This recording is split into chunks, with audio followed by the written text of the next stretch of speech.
राजस्थान में ऐसे भर्ती परीक्षा जिसको हाई कोर्ट का आदेश आता है कि भर्ती को रद्द किया जाता है, लेकिन अब सरकार फिर से उस भर्ती रद्द नहीं करने के मूड में है और फिर से कोर्ट में अपील करती है कि हम भर्ती कराने के मूड में नहीं हैं, क्योंकि कई ऐसे जो अभ्यर्थी हैं जिन्होंने ईमानदारी से परीक्षा दी, उनका भविष्य है जिनके साथ खिलवाड़ हो सकता है। जो फैसला आता है उस बात को भी 2 महीने से अधिक का जो समय होता है, लेकिन अब माफ़ीनामे के साथ हाई कोर्ट में फिर से उस फैसले के खिलाफ सरकार की ओर से अपील की जाती है। हमारे साथ बातचीत करने के लिए वरिष्ठ पत्रकार मुनीष अरोड़ा सर, जिस तरह से पहले तो एक बार तो कहा जाता है कि मूड में नहीं है, उसके बाद कोर्ट फैसला सुनाता है कि उस भर्ती को रद्द किया जाता है, लेकिन अब उस बात को करीब 2.5 महीने हो चुके हैं, यानी 60 दिन के अंदर जो वाद है वह अपील है जो दायर की जा सकती है, लेकिन 60 दिनों से अधिक समय बाद अब सरकार फिर से उसको अपील करती है कि हम उस भर्ती को रद्द करने के मूड में नहीं।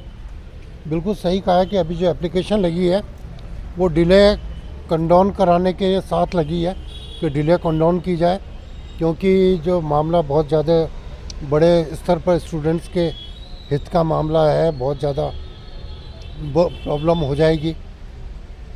मगर नैतिकता का जहाँ तक सवाल आता है वहाँ पर एक बात सामने आती है कि जो परीक्षा एक बार बड़े पैमाने पर जिसमें पेपर आउट हुए हों और उसको वापस सरकार ये कह के रद्द नहीं किया जाए, क्योंकि इससे उन लोगों का नुकसान होगा जो ईमानदारी से परीक्षा दे चुके हैं। तो जो लोग ईमानदारी के बगैर घुसे हुए हैं अभी भी, उनका सिलेक्शन कैसे बाहर जाएंगे? पलड़ा तो कानून का दोनों तरफ है, एक के साथ अन्याय नहीं होना चाहिए, मगर जो अन्याय के रास्ते से पद ग्रहण कर चुके हैं वो भी तो पद पे नहीं रहने चाहिए। उनको किसने अधिकार दे दिया कि वो पद पे रहे तो दूसरों का जीवन खराब करें? जो योग्य हैं उनकी जगह आ सकते थे, उनका अधिकार नहीं मार रहे वो जो अन्याय के रास्ते से उस पद पर आए हैं, तो उनके साथ अन्याय होगा। जो नहीं है योग्य है और नहीं आ सके इनकी वजह से या अभी भी बाहर है, तो उनके साथ कौन न्याय करेगा? आपको उनकी चिंता तो है कि जो न्याय के साथ आगे आए हैं, मगर जिनके वजह से उन लोगों पे न्याय हो रहा है वो जो आगे नहीं आ सक रहे, उनके साथ कौन न्याय करेगा? ये सरकार की जिम्मेदारी नहीं है। सरकार तो निष्पक्ष है, कोर्ट तो निष्पक्ष है। दूध का दूध पानी का पानी करना किसकी जिम्मेदारी है? प्रशासन की जिम्मेदारी है। और जहाँ पर इतने बड़े पैमाने पर उन सबूत ऑन रिकॉर्ड ये बात सामने आई हो कि भ्रष्टाचार हुआ है, पेपर आउट हुआ है, लीक हुआ है और बड़े पैमाने पर उसका डिस्ट्रीब्यूशन हुआ है, तो आप कैसे कह सकते हैं कि इनमें से वो लोग नहीं हैं जो सेलेक्ट हुए, जिनके पास भ्रष्टाचार के रास्ते से वो नहीं आए? तो मेरा तो बहुत पहले भी एक बात हुई थी कि परीक्षा रद्द होनी चाहिए, क्योंकि अब ये आप आइडेंटिफाई नहीं कर सकते। नहीं, पर सर सरकार, क्योंकि जब फैसला जो आया था वह अगस्त माह में आया था, उससे पहले ही जो विवाद था जो कोर्ट में चल रहा था, हालांकि उससे पहले कोर्ट ने सरकार को उसको लेकर फटकार भी लगाई थी कि अपना जवाब पेश करे, लेकिन जवाब पेश करने में कहीं की देरी थी। उससे पहले जो सरकार ने एक बार जवाब दिया था कि वह परीक्षा को रद्द करने के मूड में नहीं है और ऐसे जो अभ्यर्थी हैं जिनका भविष्य के साथ ऐसा हो सकता है, लेकिन कोर्ट का फैसला था, अब वापस उसको लेकर अपील होती है। देखिए, ये मामला कोई आज का तो है नहीं जी। कांग्रेस सरकार के समय भी था, और कांग्रेस सरकार ने क्या कहा था? यही कहा था ना, उस समय बीजेपी अपोजिशन में थी। बीजेपी क्या मांग कर रही थी कि परीक्षा रद्द हो, कांग्रेस नहीं कर रही थी। अब क्या हो गया? अब आप सत्ता में आ गए तो पासा पलट गया। वर्ड तो इंसान का एक ही होता है ना, एक शब्दों की कोई कीमत है, आप उसे पलट तो नहीं सकते ना। अब बीजेपी सत्ता में आ गई, बीजेपी की सरकार है, तो क्या बीजेपी ये कह देगी कि जो हमने कांग्रेस से जो डिमांड की थी आज वो डिमांड हमने गलती से की थी? ये तो नहीं कह सकते आप, ये भी ऑन रिकॉर्ड है।